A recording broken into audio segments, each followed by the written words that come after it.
So maybe I'm in this switch base position. I could be in the regular cradle here, right?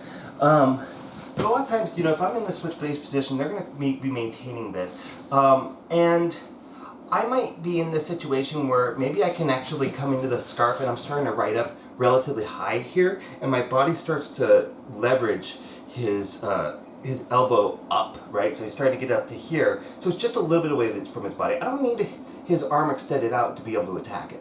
So I'm here, and maybe I've got a scarf hold, maybe I'm still in this kind of switch base here, but I'm just start to leverage up. I've got this underhook here, and I start to separate that elbow from the body.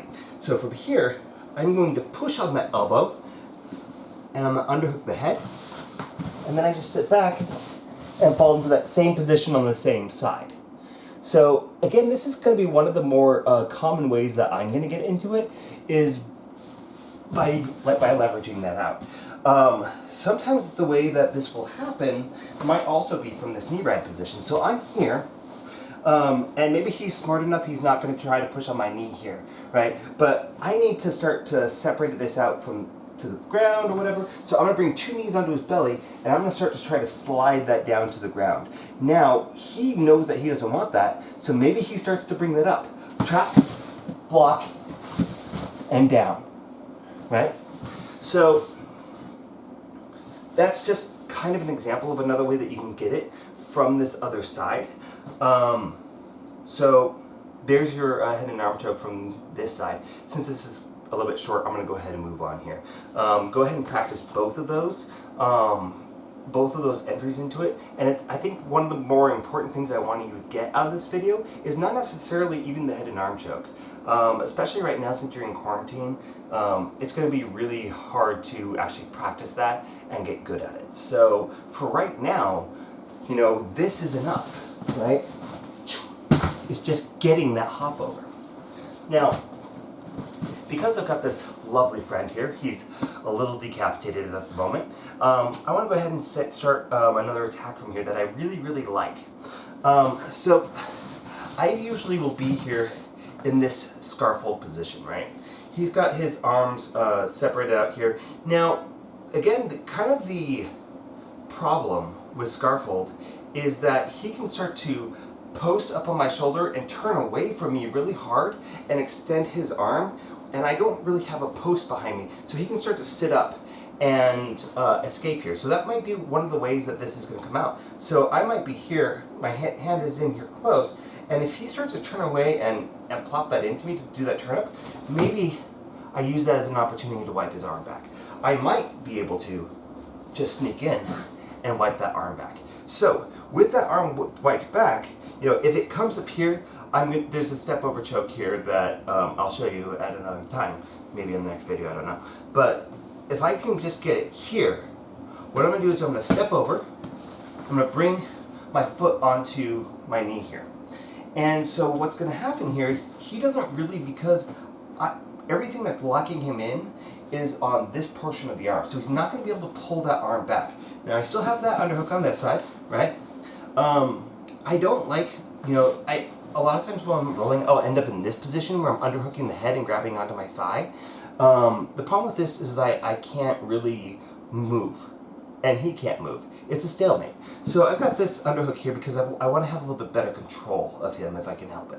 So I've got this position here, and he's going to be trying to pull his arm back, do whatever he wants to. And at this point in time, he's going to do whatever he can to start getting that arm back, and he's probably not going to think as much. So if I start to extend that open, he's a lot of times going to bring this arm up this way, because it's the only way he can go. He can't go back, he can't come back up through here, right? So he's going to be like, okay, this is an inch better for me. So I'm going to switch, and I'm going to step over here.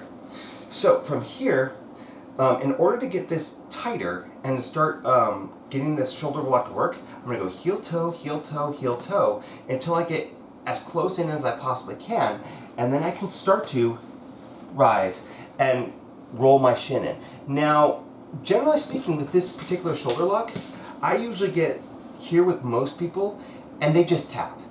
right?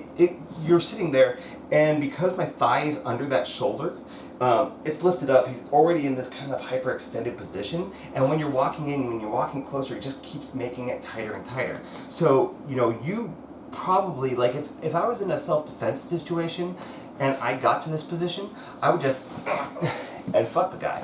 But, you know, if I'm rolling with my buddies, you know, a lot of times I just get here and maybe I'll start to lift my hips up and start driving forward, but that's gonna dislocate really easily here. So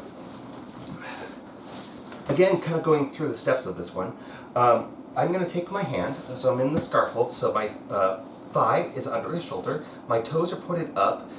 If they're pointed here, it's not gonna be as tight of a position. Granted, you can still get the, you know, switch over to your switch base, whatever, and that's perfectly fine. But maybe he starts to push off, and my hand's over here, it's ready, so I can start to wipe that if he goes for that escape. If he doesn't, and he's still trying to protect this arm with that prayer position, I'm going to slide under if I can, and bring it outward, and step over, and over, right? So I'm over both things. You could, you know, potentially go straight to this and maybe hold this with your hand for right now. That would potentially work. I just don't feel like you necessarily have time to do that. So the first priority is getting this step over here, because that's what's going to prevent him from taking his arm back initially. And this is going to allow for me to transition more safely to that figure 4 position. So from here, and granted, if he doesn't, I'm going to force the issue. Right? So, here, boom, boom, right? And now I've got him into that shoulder lock. And again, from here, I don't necessarily have to, I actually probably shouldn't raise up that foot. So walk it in, toe, heel, toe, heel, toe, heel, and then you've got that shoulder lock there. All right? So, there's a second entry into that that head and arm choke, and then the the scarf hold shoulder lock. Right? I'll be back in 1 second.